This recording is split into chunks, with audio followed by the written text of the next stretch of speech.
All right, what's up, everybody? It's time for the podcast. It's your host, Brent Bilski, a.k.a. Double B, the 110 Soldier. What's going on? Today, we're going to talk about a lot of things. I want to start off with the NBA Boston Celtics and team identity. You know, identity to me is something that is important, not just in team and work, but in life. And it's interesting so far as we've now gotten down to the Final Four of the NBA playoffs, how everybody kind of follows the leader when it comes to identity. You think of the Timberwolves, they're young, they're cocky, they talk a lot of shit. You think of Denver, just vanquished there. They're not cocky, but they're kind of too cool to care a little bit. I thought when they lost, it was a lot more about they didn't really seem to want it anymore. That follows the Joker. We'll say goodbye to the Joker here in just a little bit. The Knicks are tough. They follow that New York kind of leadership. Brunson just coming, he actually has to have surgery now, so good luck to Brunson out there. And the WNBA, who are led by three blind mice. I'll get to that as well. But I want to start off again, Boston Celtics, after their miracle comeback yesterday. They almost blew it in game one. I don't know what to tell you guys, Celtics and Celtics fans. Corey, just off vacation from Mexico, if you can pop this up for me.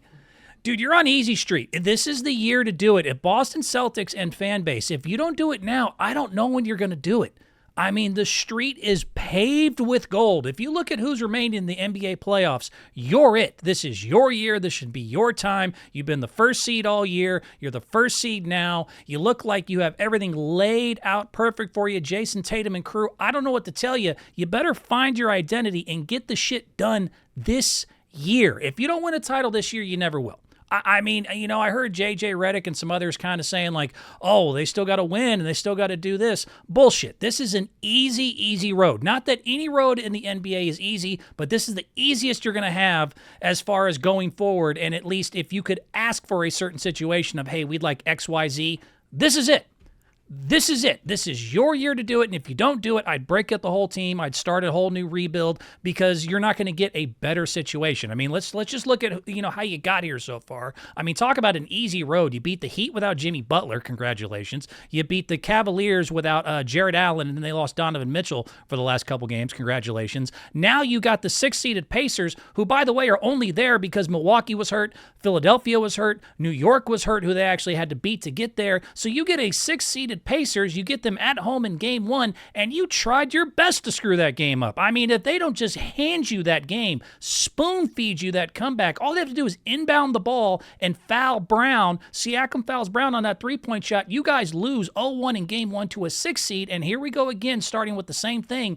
I don't know what it's going to take for you guys who always seem like you're right there. You just played the Warriors a couple years ago. You look like every year is going to be the year, and I mean, you get them just spoon-fed opportunities, and you almost find a way to shit the bed every time. Now, you got lucky, and that's great because now you're at least up 1-0. I thought the Pacers gave you one of the best blows they're going to give you, but I mean, I don't know what to tell you. JJ and others are like, oh, you still have to win. Nothing in the road is easy. This is as easy as it gets. This is as easy as it's going to get. I mean, the fact is you have three other teams. If I can quote Clerks and the great Kevin Smith, Corey, even hit this next one for me. The other three teams, let's face it, they're not supposed to be here today.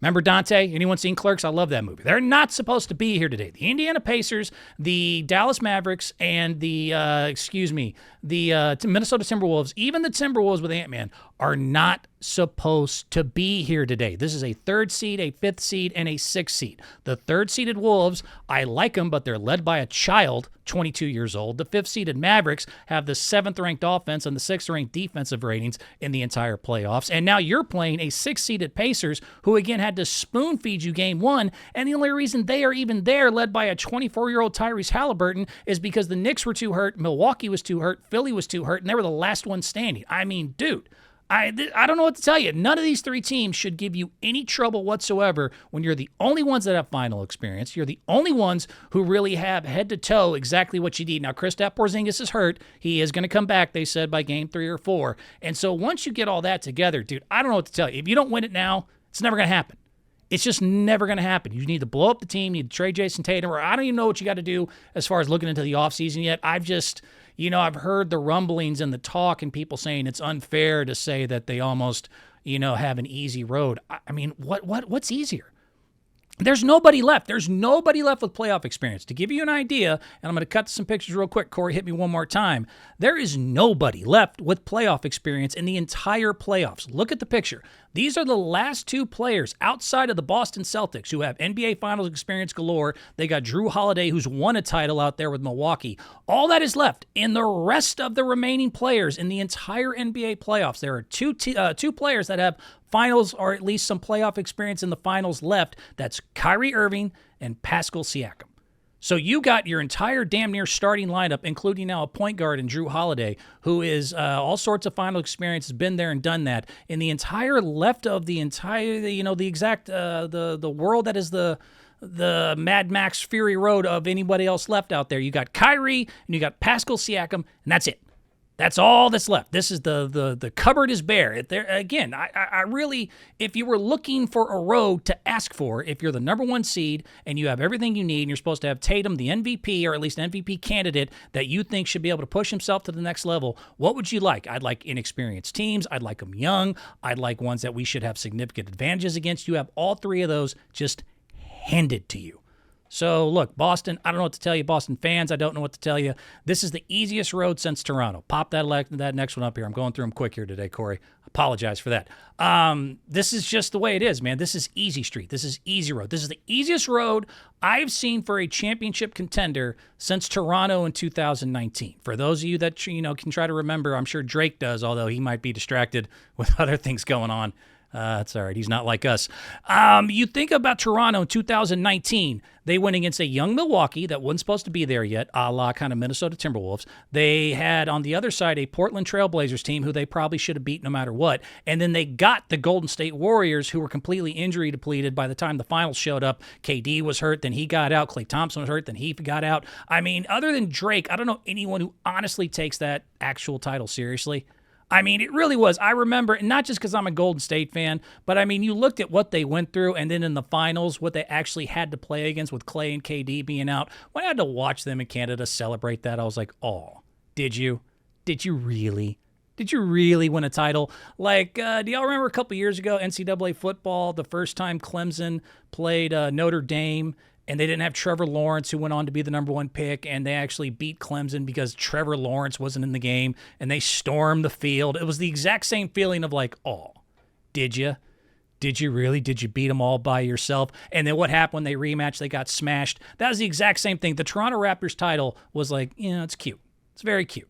It was a good effort. But I mean, Tatum and the Celtics, look, man, I think, going back to the identity, let me kind of bring this thing back around here as I talk about Tatum being on easy street. This is your chance and your year to become the MVP that you think you are, that the Celtics think you are, the championship people that you all say that you can all be.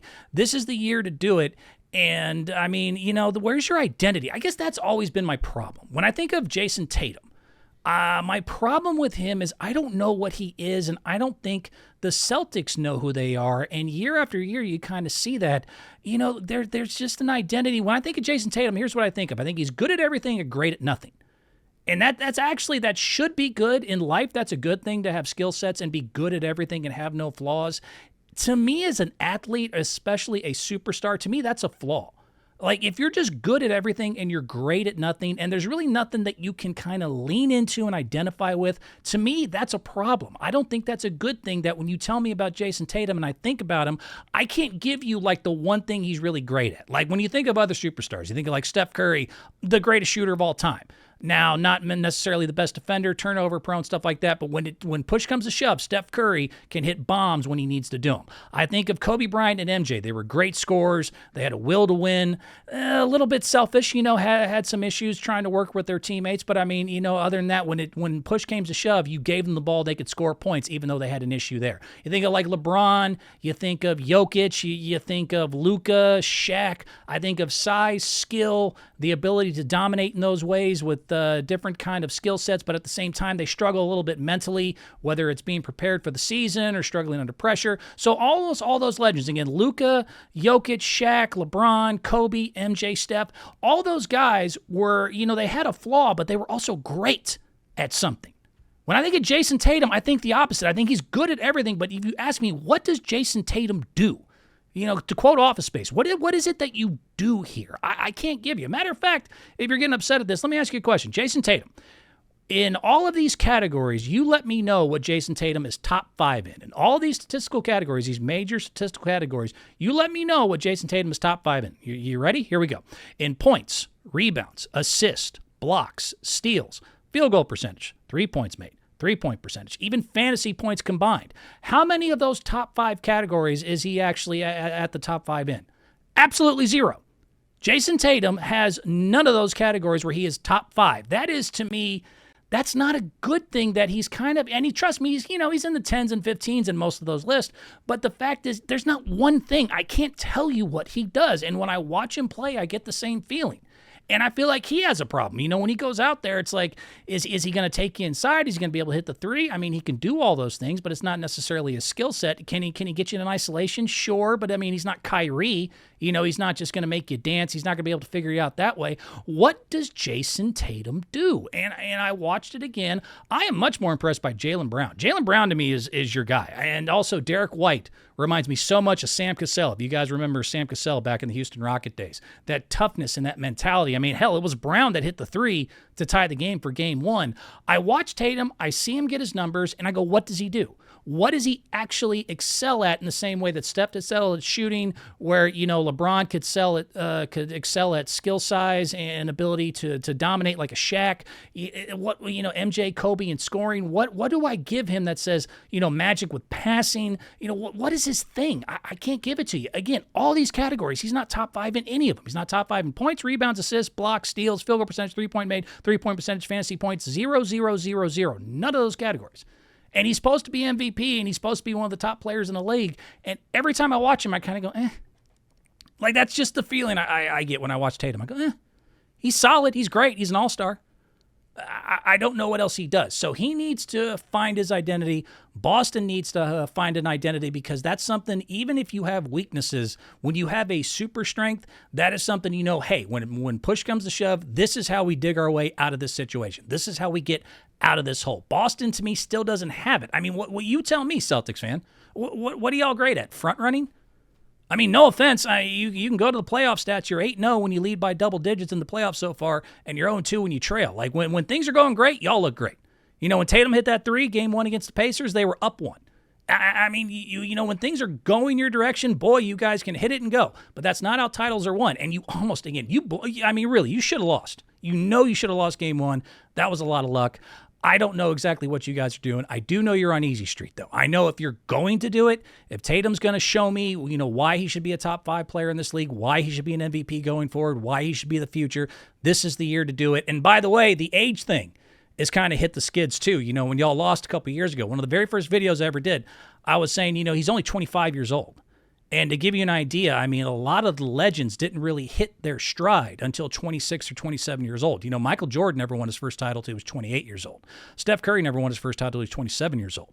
Kevin Durant never won his first title until he was 28. LeBron didn't win his until he was 27. So, a couple years ago when y'all got there early and lost to the Warriors, I was like, there's time. There's no more time.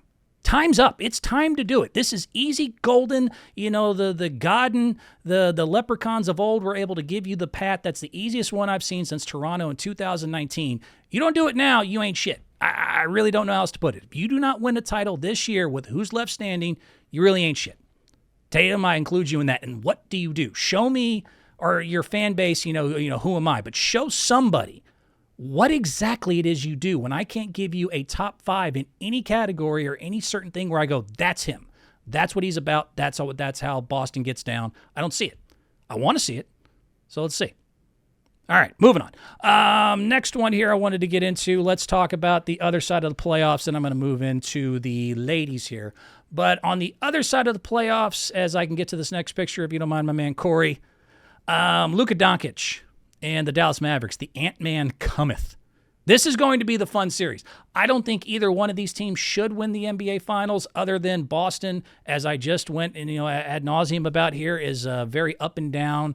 can kind of, shit the bed in big situations. But, I mean, this will be the fun series. I do think Boston now, especially that they got that game one and they got that miracle win, I think that kind of lets them exhale and they'll be able to do their thing. The Minnesota-Dallas series is going to be the good one, and obviously Anthony Edwards. I've been asking, and I asked this in previous shows, like, give me the youth. Who's next? You look at right now, Steph, KD, LeBron, all out of the playoffs. Jimmy Butler out of the playoffs. Matter of fact, this is fun. Of the top 15 players currently in the NBA as far as highest salary goes, there's only one left. 14 out of the 15 highest players in the NBA are out of the playoffs now. The last one standing is Rudy Gobert at 14, and that's because, they're highest paid because they're on their second contracts. These older guys are all losing or either out early or didn't even make the playoffs at all. It is all about the youth movement, and is led by this man, Anthony Edwards here. And it answered my question. I was like, who's next? Anthony Edwards is next. Is it his time yet? No. He's not supposed to be here yet. He's way too early. He's premature, and that can be a problem in other areas. But, in the NBA, he's got a puncher's chance here to actually get something done, and he is the leader of this whole new group. That's the one fun part about this is you look around between outside of Boston, the Pacers, and the Timberwolves. You know what I mean? You got these young guys in Dallas Mavericks now coming in. It's the 26 and under club. Of the 21 starters left in the playoffs, of the 21 starters who usually play in the NBA playoffs right now, only 4 of the 4 remaining teams, only 6 of them are 30 years old. So let me repeat that one more time because I kind of messed up that stat. Let me rewind.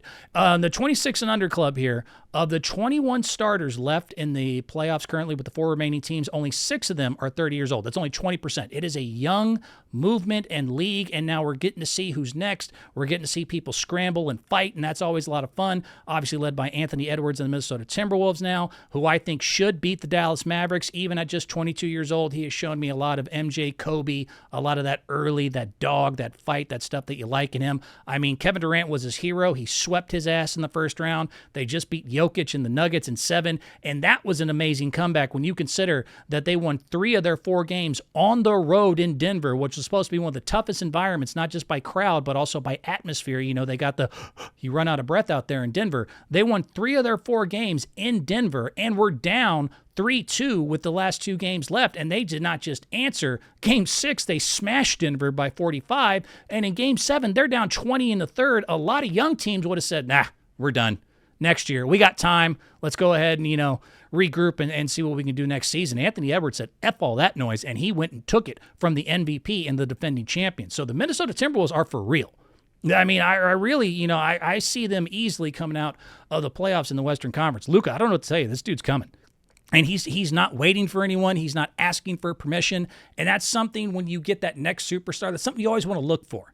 The ones who kind of wait their turn, it's just, this is dog eat dog, man. This is cold-blooded. You got to be able to say, you know what? I'm not waiting for a goddamn thing. I'm kicking down this door and I'm coming through. That's what he's doing. And the Minnesota Timberwolves on both sides of the ball are just an absolute threat. To give you an idea, versus Phoenix, when he swept Kevin Durant as his hero, they had the 9th highest ever of points per 100 at 123.2. So they have a great offensive team when they want to have one. But defensively, where they hang their hat, the Denver Nuggets, they held to just 93.4 points per 100 possession in their 4 wins. They took Jokic and Murray and Porter in a good offense, and they locked their ass down. And the other thing I like about them is they do their best when the going gets tough. Again, they were down Game 7, and they were down 20 in the third. They figured it out. They were down 0-2 in that series. They figured it out. In the second half of games in the playoffs, just so you know, they're a plus 18.4. That's number 1 in the NBA. They improved by 18 points in the second half. They go from the 11th highest scoring of all of teams in the first half to the first highest scoring in the second half in the playoffs. So, this is a team that has everything you look for in that young upstart Houston Rockets 1995, a team that's not going to wait, that's just going to kick doors down and say, this is our time, F you, give me the trophy. You look for teams that can handle adversity. You look for teams that can come back from, seemingly, unbelievable circumstances, and teams that get better as the game goes on. Minnesota Timberwolves check all those boxes, all led by this 22-year-old child who just seemingly doesn't give a shit about order or what's supposed to happen. He's not supposed to be here today, and he just doesn't care. Luka Doncic, I don't know what to tell you. This kid's coming, man. Kyrie Irving, this kid's coming.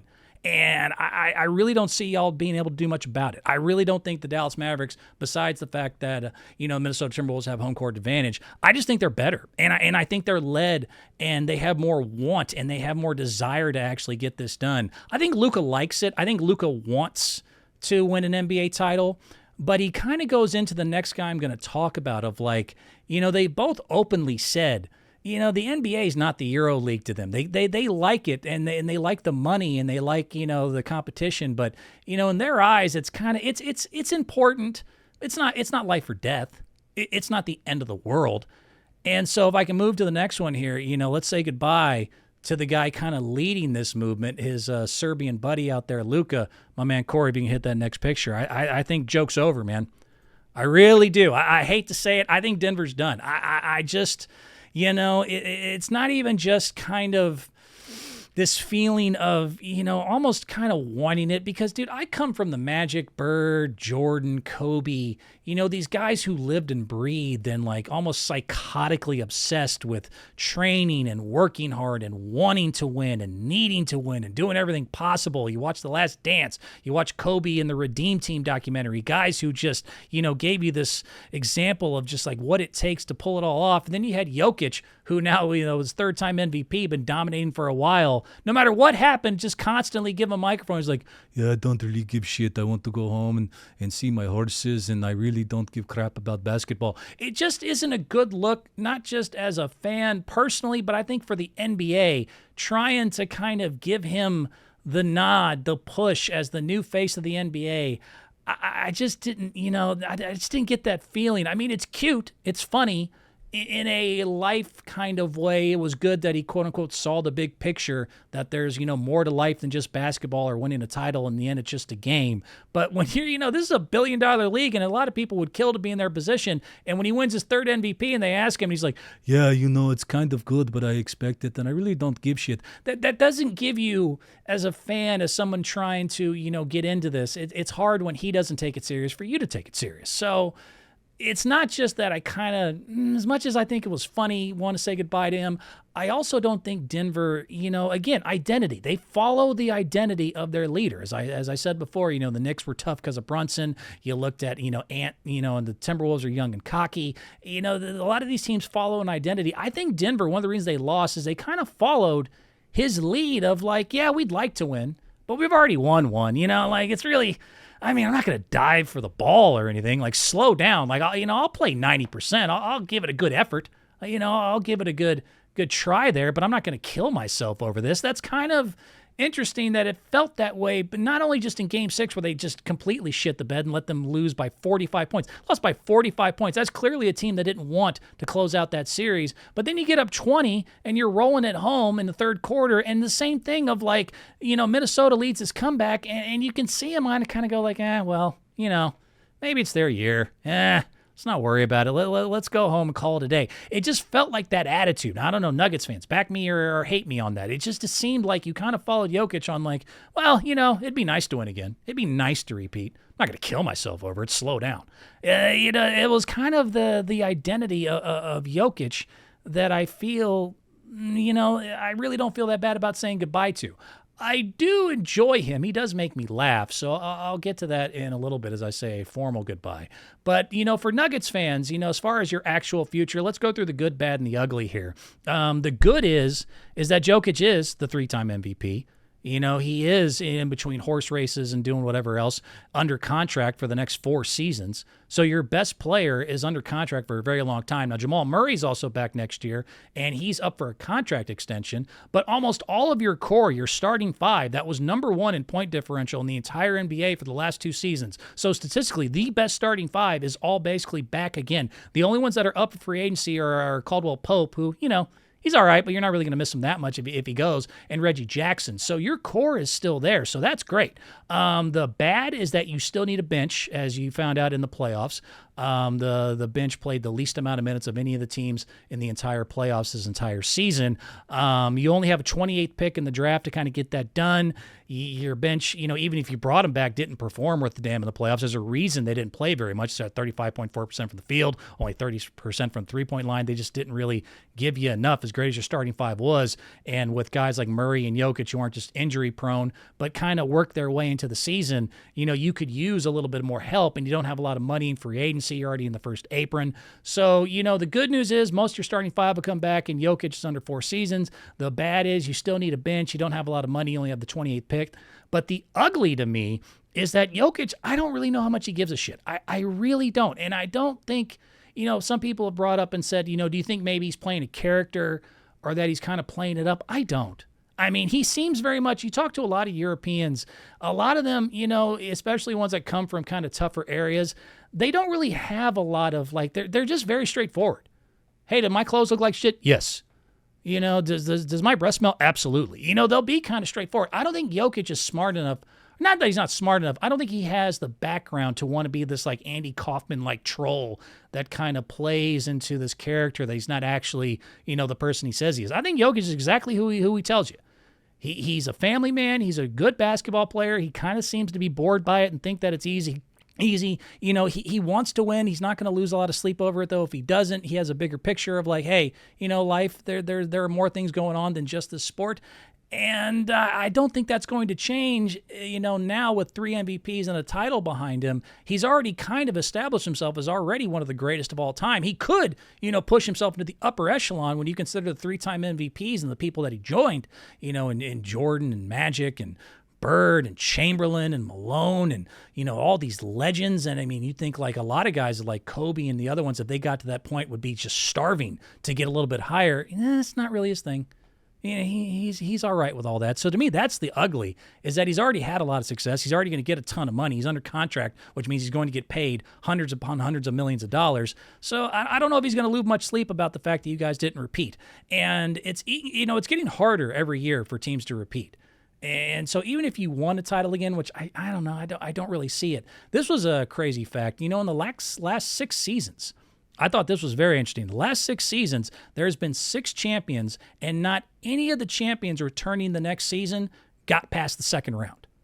It's getting tougher. Even it's already been a very tough thing. Most teams will tell you in any sport, going back-to-back is hard. When you got the target on your back, you get a little loose. You maybe don't concentrate as much. You don't have that hunger, that desire. It's hard to go back-to-back in any sport. The NBA really seems to be epitomizing that when you consider that, 6 times now, 6 different seasons, we have 6 different champions, and every time the champion came back, none of them made it past the second round. He just doesn't have, I don't think, the fire to get back there. I think he's fine the way he is. I think he's going to come in, like he does most years, out of shape. I think he's going to, put up great numbers because he's just skilled beyond belief. It's been funny. I'll give you this. It's been funny. Watching Jokic be Jokic is one of the funniest things and such a counter to everything I've been taught about, if you want to be good at something, you want to be great, you got to have desire, you got to, have a fire, you got to want it more than anyone else. And this guy just comes out and is like, I don't, It's funny.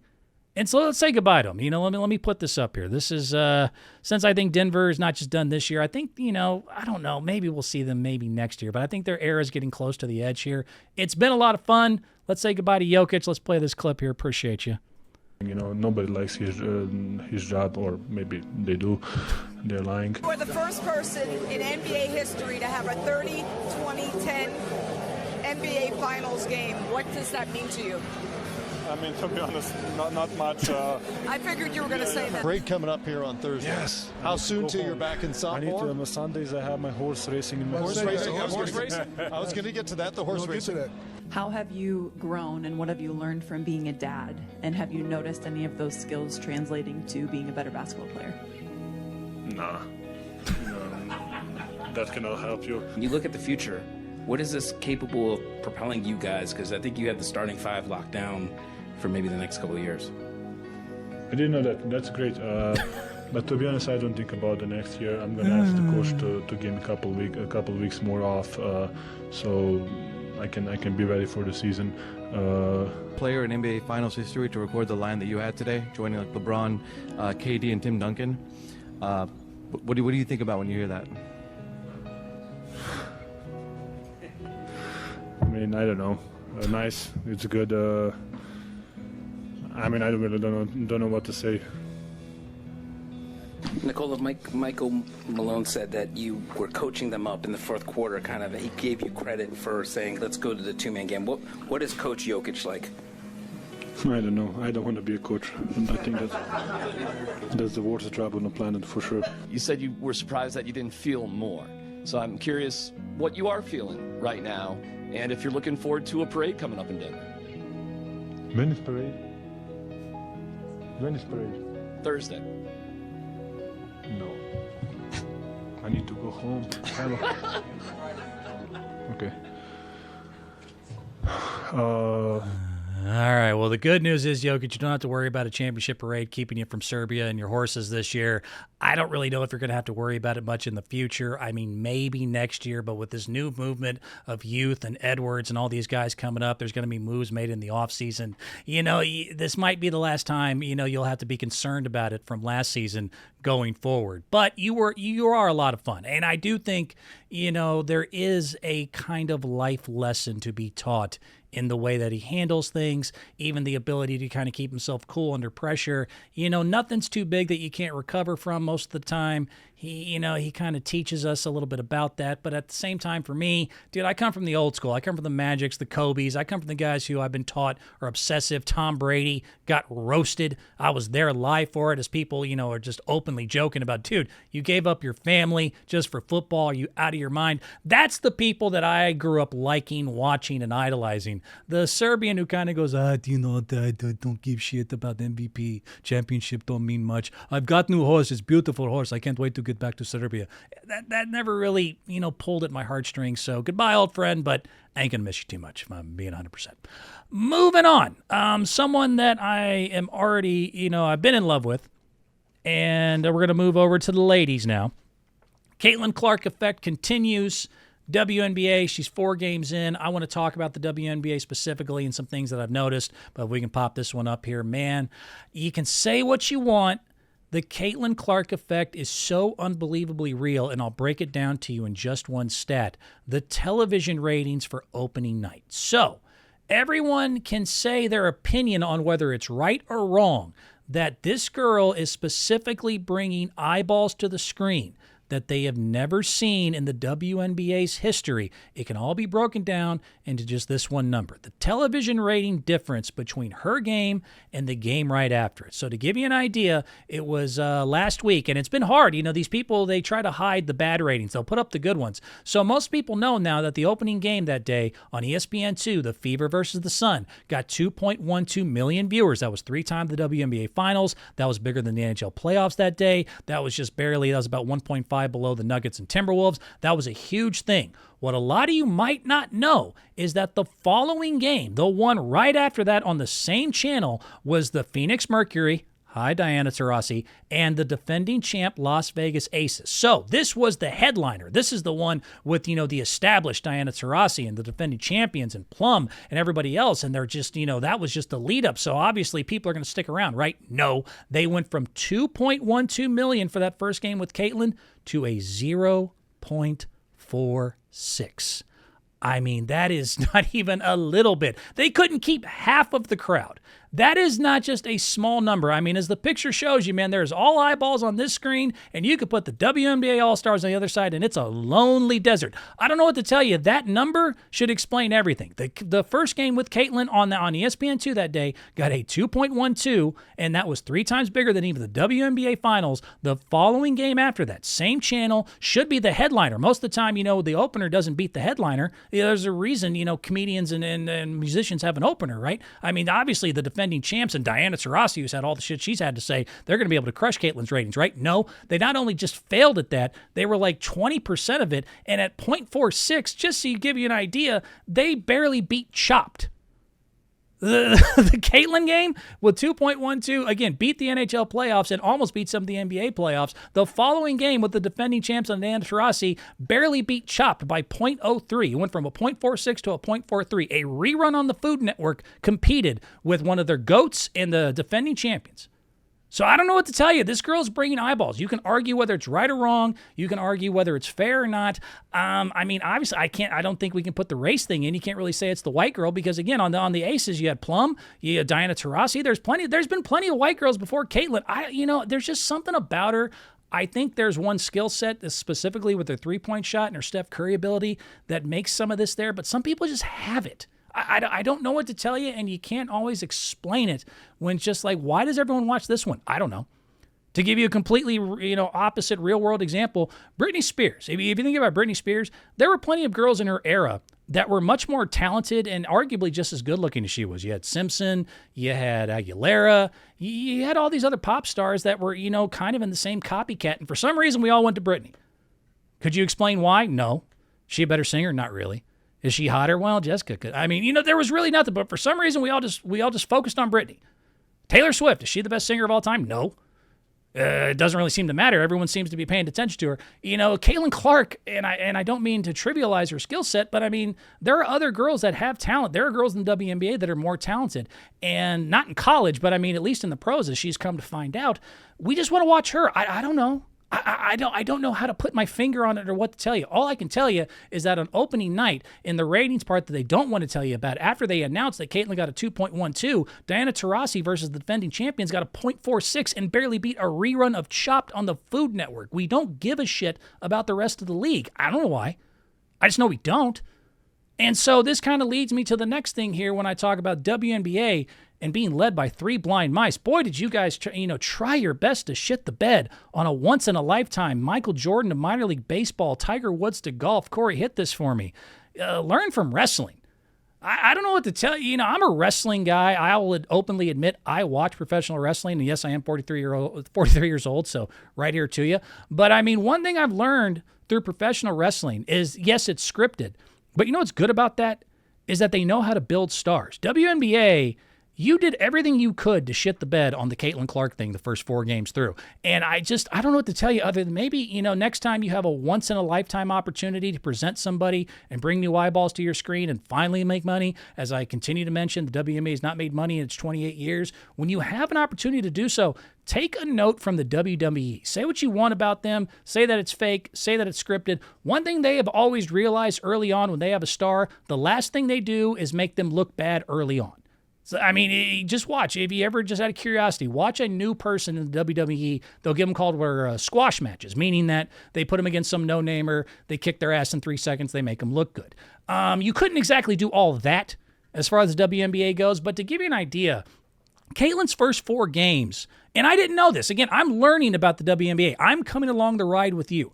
And so one of the things I had to learn, so I looked at the schedule, I was like, oh, Liberty, that's cool. New York, good market. Connecticut Sun, I don't really know who they are. But I mean, now that I've watched the games and seen it, I went, oh, shit. So you guys had the hottest ticket in town in arguably all of professional sports. In the first 4 games, 2 of those are against Connecticut Sun, who I come to find out are the number 1 defensive team in the league, one of the best teams in the league, and are led by the head coach, who was coach of the year, one of the best strategic minds that is out there. Then they had to play the New York Liberty twice, who other than Las Vegas Aces are considered one of the 2 super teams in the WNBA. So you have this brand new product. You have this brand new star. You have all these eyeballs, record setting. And don't tell me, by the way, that they didn't know their schedule. Bullshit. I looked it up. They did their schedule back in December. We knew long before that Caitlin was going to be number 1 pick and she was going to the ENF Fever. When they made their schedule, they did not have the wherewithal to be like, hey, maybe we shouldn't put her early on against the top defensive team in the league and the number 1 head coach and then have her go play the super team. We want her to look good. We want her to score 30 points early. We want her to be a star because, hey, we need to make money. I mean, you're not the NFL. You're not the NBA. I don't know what to tell you. You don't have the ability to worry about being fair. Right now, your opportunity to make money is here. It's now. Learn from wrestling. Wrestling would have never, if they had some new star, they're not going to have him go against the heavyweight champ in like the first match, have him lose and have the crowd kind of go, oh, well, I guess maybe they're not that good. Now, don't get me wrong. Caitlin's doing fine. She's had 20 points already. She's averaging 17, 4.3, 5.7 assists and a steal, and even against 4 of the toughest games early on any rookie has gone through, not to mention the extra attention she's getting, and that dickhead ref, Isaac Barnett, wherever you are, calling foul trouble on her early. I mean, even with all those obstacles, she's still averaging 17, 4.3, 5.7 in the steal, and is getting better each individual game. But the idea still that you had a once-in-a-lifetime. Michael Jordan to minor league baseball only comes once. Tiger Woods only comes to golf only once. Caitlin brought eyeballs that you haven't had in 28 years, and your scheduling group got together and said, hey, how about we put her against the Sun and the Liberty first off 4 games in a row? What are you doing? What are you doing? Learn from wrestling. Learn from wrestling. WNBA, as I'm watching it too, I got two other thoughts on this. One might get me in a little trouble, but stick with me. I'm going to explain it. But the first one, before I get to that and kind of toe in the water, there are two differences in watching the games. Because I'm new to WNBA. I watch college basketball with women. I never really followed WNBA like that. So now that I'm watching, there are two differences. The first one, obviously, is the athleticism. And, I mean, there's really not much they can do to combat that. You're just not going to see ever, probably, by the way our bodies are constructed, that you're going to see women just dunking all over the court like Anthony Edwards and Vince Carter and guys like that. To give you a statistical idea, the league has been around 28 years. There's been 37 total dunks recorded in WNBA history. It's just, you're just not going to see that above the rim action. I mean, there's only been 8 players ever in the history of the WNBA that have ever dunked. And Brittany Griner, to give you an idea, at 6'9", has 7 dunks total in her career. To counterbalance that, Muggsy Bogues in the NBA at 5'3" had 39 blocks. So Muggsy Bogues had like 6 times the amount of blocks at 5'3" than even a Brittany Griner at 6'9" with only 7 dunks in her career can ever get. Bodies are constructed different. It's a different game, so you're never going to see that high-flying rim action. And I don't even want to do the lowering the rim thing. That would be a headache from high school all the way down. You just can't do all that. I think the counterbalance, and this is, again, why Caitlin is so important. I think the logo 3 can and is already replacing, as far as level of excitement, the same thing as a dunk would. Because even the dunks that the women get off in the WNBA in college are not really that great. If we can go ahead and cut to this video. I mean, this is to me why Caitlin and the logo shot, the Steph Curry long-range 34-foot bomb, this is the best we got. This is something, but it's exciting. I was watching that game, that fourth game against the Sun where they almost came back. When Caitlin hit that 33-footer, 32.9 feet, that place was going apeshit. 17,000 were sold out. They were coming back. Caitlin hits it from the damn logo, and people were going insane. The dunks, this is the best we got. That's the compilation. That's the best dunks I've ever seen in women's history. They're cool. It's just a different game. It's different bodies. It's a whole different skill set. The logo 3 is fun to watch. The logo 3 to me gives me that same rush, that adrenaline, that like, yeah. And the crowd felt it too. I mean, look, if you watch the NBA All-Star Game, same thing.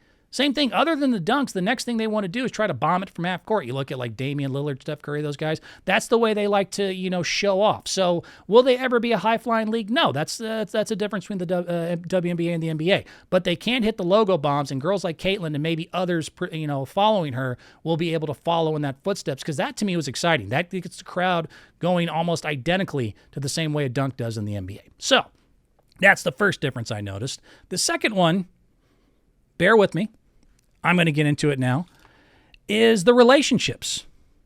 It's a whole different world than WNBA, not just on the court, but off the court and everything in between. There's a lot of interpersonal relationships to where teammates are actually engaged. Corey, if you can hit this one for me. And, this is something that, as someone transitioning from NBA to WNBA and kind of getting into the league and learning about it, it's fascinating. I think it's an interesting topic that I've never had to deal with as a fan of male sports. And by the way, before you get your fingers out and start typing, this isn't about that. This has nothing to do with gay or straight. This is not about any of those relationships. This is all about the workplace dynamic and having teammates that are engaged on the same team. I mean, you look at the pictures here. This is, some of these, are not anymore, but, Alyssa Thomas and DeWanna Bottom are still, and they're the best players on their team. On the Sun, you had Vandersloot, who led the league in assists last year, and Allie Quigley, and you had Jasmine Thomas and Natasha Heidman were also. So that's 3 engaged couples. This is from 2022. There was an article written in Sports Illustrated about it, to where it just got me wondering and kind of going, that's interesting. That's something I've never, as a fan of male sports, you just haven't heard of this. And it's not that it's a huge deal. It's not that it's the end of the world, or that I'm even doing some referendum about they need to pray it away or something psychotic. There's nothing to do with them being gay or straight. This is the interesting part of this to me, is the workplace dynamic that goes on between anybody that works together, and then you add on teammates, and that's even crazier. I mean, look, the fact is, most of you can relate to this, whether you understand it or not. 10% of businesses now are started by married couples. 51% of people have admitted to having at least one workplace romance. 22% of people that have been married met at the workplace. We can all share this understanding of, like, there's a different level of complication and things that happen when you work with someone that you are in a relationship with. And for those of you, the 51%, the half of you that don't get me, try it and then let me know how it goes. I mean, there's added levels of things that make it more difficult. There's a different communication level you have to have, different conflict resolution, combating perceived favoritism. That's a big one, added stress. And so I watch them and I'm like, I mean, to have multiple players that are engaged, and not just engaged, but are on the same team, and not just on the same team, but are also star players, that is another add-on to a difficulty level that, I mean, a league that's already has a lot of difficulties, that's a whole nother thing that, I mean, if I'm being 100%, I just never thought about. I mean, and then you add on the fact, too, that they're in the public eye, and also adding in professional sports the star power influence. That is an interesting thing to think about as something that's new to me. I love in sports anything new, and this was like, all right.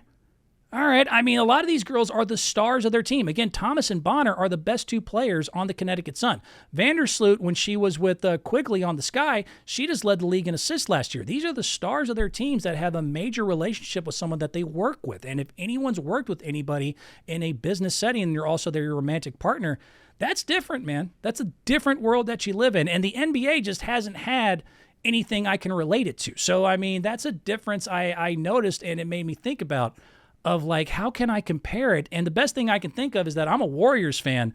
This would play a huge factor. If you ever had situations where in the NBA, stars were engaged to each other and not just friends or teammates, dude, it would really make a difference in how teams go, how they operate, because stars have control. The best example I can give you, Corey, if you can hit this for me, I mean, the best way I can explain it as a Golden State Warriors fan, if Steph Curry and Klay Thompson were engaged, I mean, what Steph says goes, just so you know. So as a Warriors fan, with Klay, being an option for free agency, maybe a sign-and trade and all these other things, I mean, we know a lot about what goes on behind the scenes. If those two were together, I mean, look, what Steph says is 100%. If Steph says, dude, you're not trading Klay, we're not letting him go in free agency. I mean, what are you talking about? We just got engaged. We're buying a house in the Bay Area.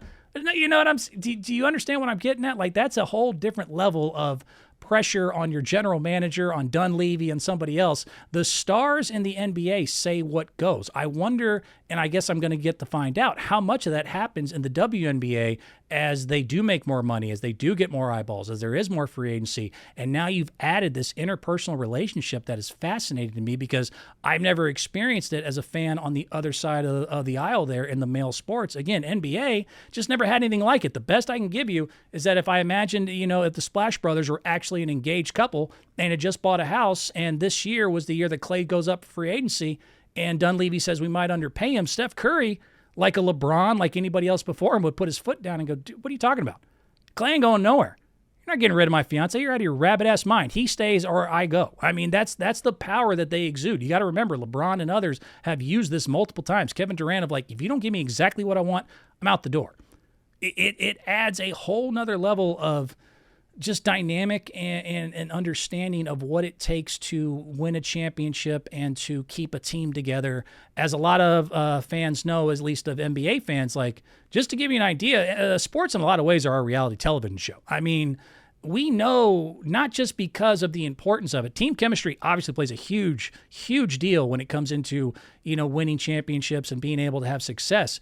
But we also just like to know the drama. And there's been consistently, year after year after year, stars and drama and things that I could bring up, whether it's Shaq and Kobe, having them, split up early because they couldn't get along, LeBron and Kyrie, Draymond, Jordan Poole, Michael Jordan, Scottie Pippen, Kevin Durant, James Harden, all these relationships where we knew everything that happened, whether it was he said this, he did that, then he said this at practice, then he went down and said this back to him. There was all sorts of back and forth that we already know about. I can't even imagine as a fan having to add on, oh, by the way, they're a couple. And so if you read an article, actually, the Sports Illustrated article 2022 breaks a lot of this down beautifully.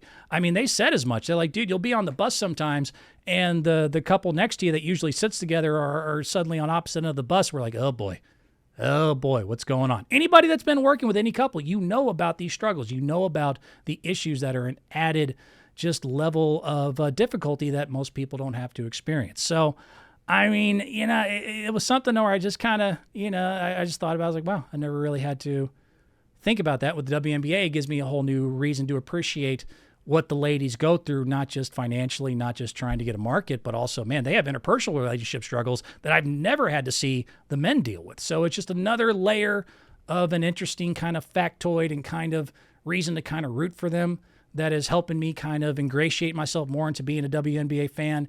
And as more of us come around, as more Joe Sixpacks come around on a more wide note, I think this could be great for progress. I mean, you learn through sports. At sports, one of the best things sports has done is progress.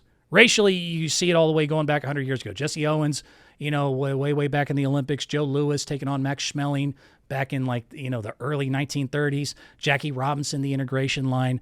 When you have a common goal and kind of a common enemy, when you're a fan and an athlete and all that, and everybody comes together and has one common thing, sports are really good for kind of helping people see through the bullshit. Soldiers in war, kind of the same thing. Like once you get something that you're both fighting the same thing, or you both have an enemy you both want to defeat, you kind of learn to get over maybe some hangovers and some old shit you used to have behind you.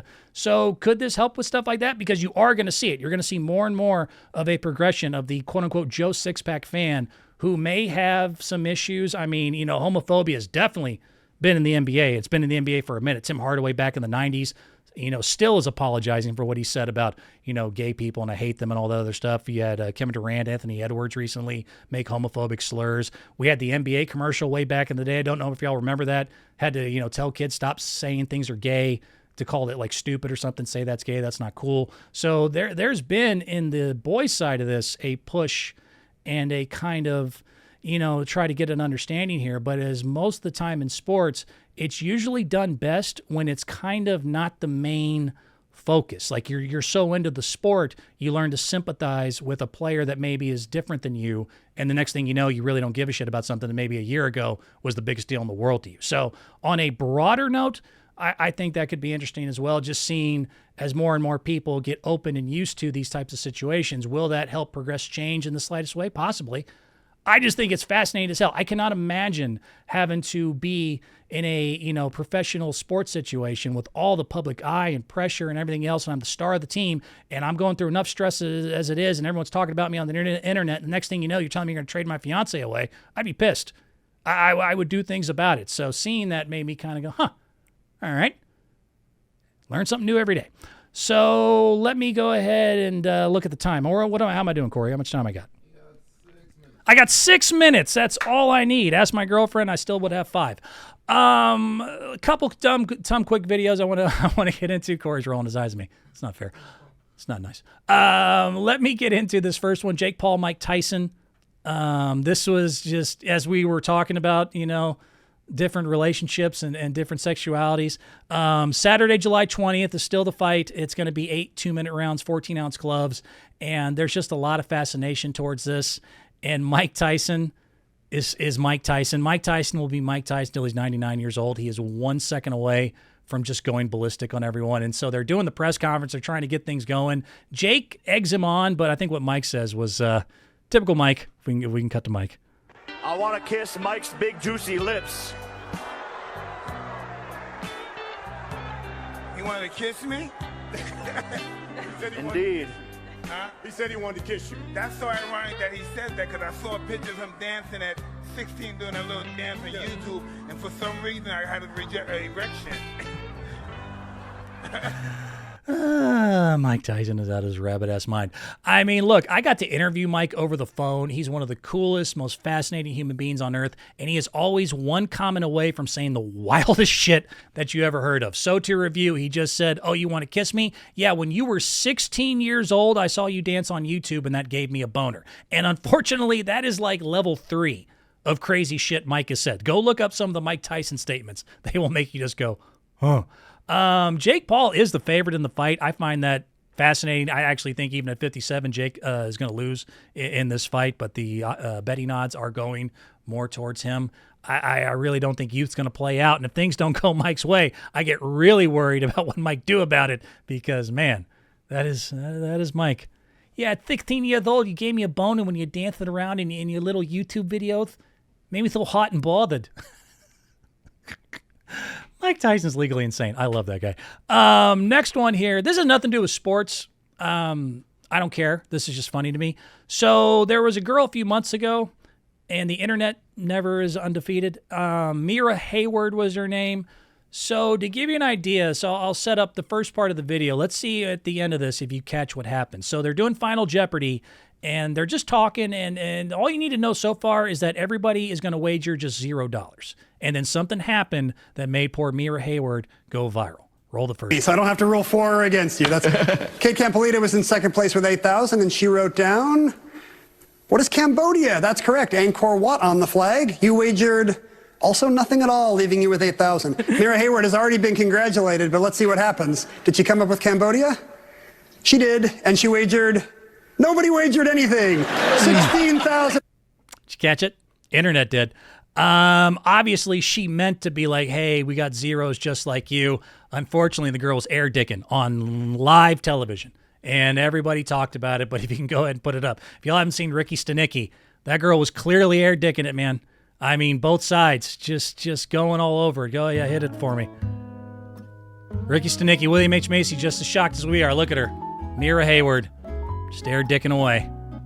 Both sides. It's a disgrace. National television. I kind of think, even somebody commented, said, it's always the nerds that are the freakiest. I don't know. I wonder. I wonder if she knew. She was just air dicking away on national television. Alex Trebek's rolling in his grave. Damn shame. Damn shame. All right. Well, this dick on the air's got to go. I'll talk to you next time, and we'll speak then. Love you. Bye.